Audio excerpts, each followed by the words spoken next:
कहवा का कोहबर लाल से गुलाब जी, कहवा का कोहबर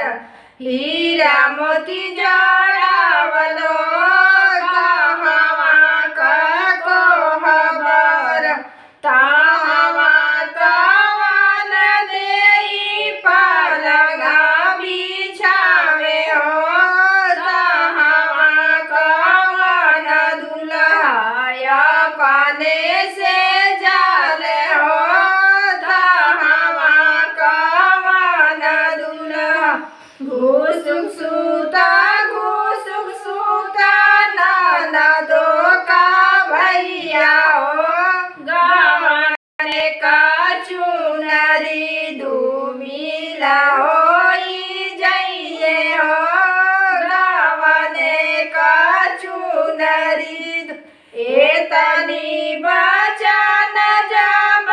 सुनेला दुल्हरी, कोहबर का पलंगा दुआरे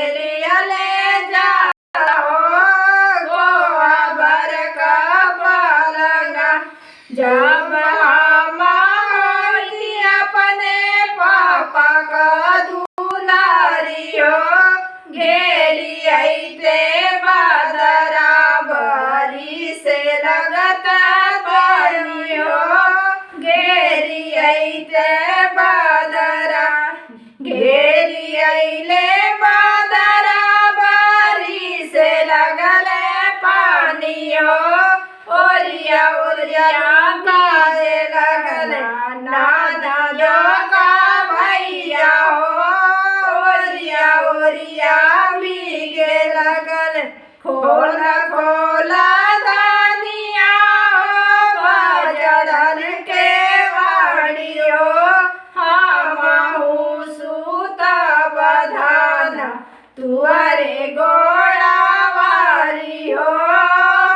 हमहु सूत बधान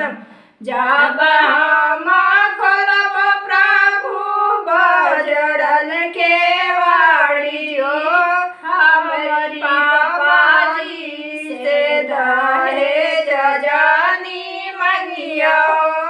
हमारी पापा जी से तुअरे पापा जी से दहेज नहीं मंगबो, हमारी अम्मा जी का जवाब जानी करिया हो, हमारी जे अम्मा जी का दुहरी अम्मा जी का जवाब नहीं करबो, अपनी बहिनिया स्वामी का बोझनी बोलैया हो,